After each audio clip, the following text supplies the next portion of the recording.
To integrate into this factory stereo, we're going to be using the Pack Audio LPH FD31T harness. There's a bunch of little parts inside of here and a nice instruction manual on how to use all of the parts if necessary. Let's kind of break it all down and take a look at it.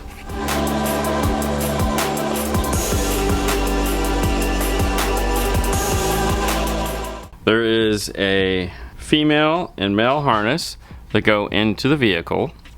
You'll notice there's also a constant 12 volts and ground output if you need that for something. There's a connector that goes to that you'll notice has a red wire on it. That red wire is not operable. This is a generic harness that they give you with all of these. So don't try to hook up to that thinking that it is accessory. So for this installation, we'll not be using this. In the middle of the plug, there is two disconnects, white and gray, green and purple. White and gray is front, green and purple is rear. Male and female connectors that correspond to male and female connectors that we have in the bag. Looking at each one of them, they have labels on them. Front signal to amp. That'll go like this. And then the opposite version is front signal from amp. And what that means is this plug here is the female. This is going to go into the radio. The signal coming out of that is going to feed the inputs of our amplifier. So front signal to amp, meaning this is going to go back to our amplifier. This plug here is going to be the output plug going off into the car. This is going to be what we are going to connect the output of our aftermarket amp to power up our speakers. The green and purple say the exact same thing. One other thing you can do with this harness is this guy right here, which is the blue and red harness. What this is used for is you put the rears back together, or you use the rears, pick whichever ones you want, and it's a Y connector. That allows you to plug in both sides. It's a loop through, so it keeps the speakers still playing, but it gives us an output here to go off to a subwoofer amplifier. In this configuration, all speaker outputs will play, front and rear. It's just a really nice, clean way of doing it. There again, not using this for this installation. We'll just be using these guys here. No harness is safe from the way I like things to look. Remove the factory tape. Untwist my speakers. And as you're cutting the center tape out, you'll notice there's some heat shrink here. And this is your center channel wire. If your car has a center channel, like an F-150, if you want to disconnect it, you can cut these wires or just leave it unplugged. If you want to re-amplify it into the system, you can do it here as well. But I like to spread these out just like this. Take some JK exterior tape, come off of the plug about 1.5 inches.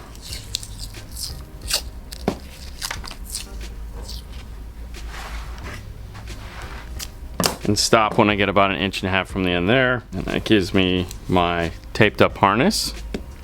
Not going to be using the power and ground output. Tape it up anyways. And I don't tape that up into the main just because I don't want this plug to get into the way. I need these to kind of be flexible and move around a bit.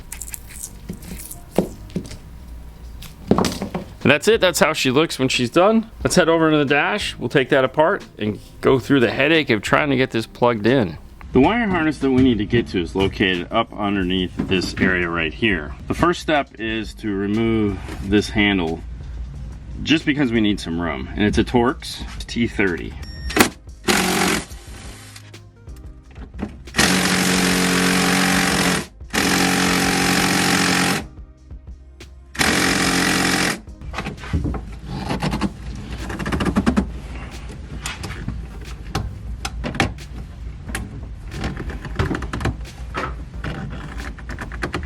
Jesus Christ.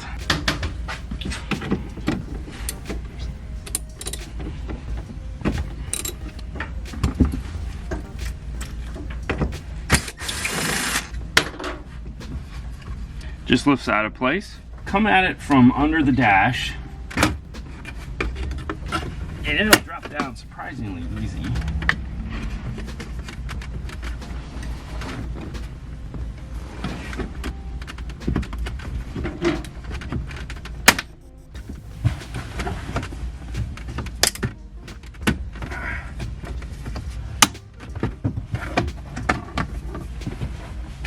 There's two clips holding on, one on either end. The top is just a generic clip, that's why it comes down so easy. Then getting these back clips out is a little bit more fun. And from here, it's just a matter of putting your hand up into the dash and feeling for the right connector.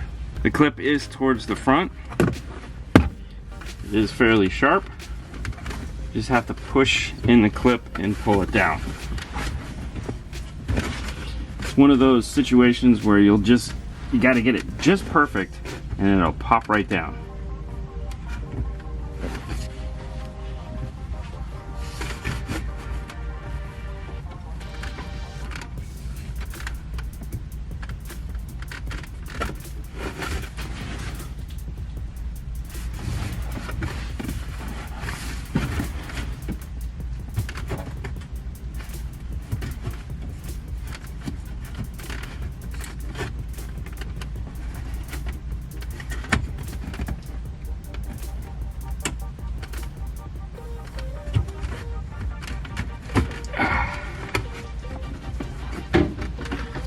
And there you have it. That's the guy right there. It's the black one. There is a gray one. You can see it located right there. The clip is on your front side. Just kind of got to get into this wire, kind of pull it down as you're pushing the clip. As you can see, there's not a lot of room. You will probably scratch or damage your hands. But the nice thing is you don't have to pull a lot of the dash apart to get to it. It's just not easy to get to, so it's like that weird trade-off. The glove box is still out of the car, which is nice because that'll give us the ability to get our wire ran over to the corner where we need them here. To get the new one in, just push the one you took out all the way over towards the driver's side, just to get it out of the way. There is some other wiring over here that can just be manipulated and pushed to give you the room that you need. And then bend this at like a 90. And then guide it up into place.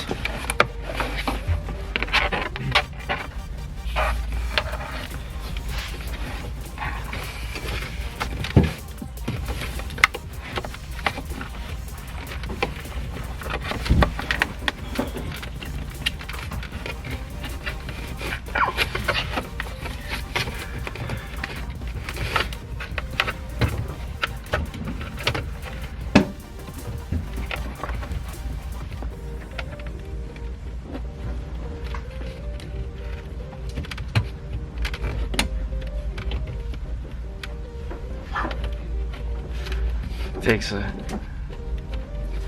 couple minutes and then you'll hear a click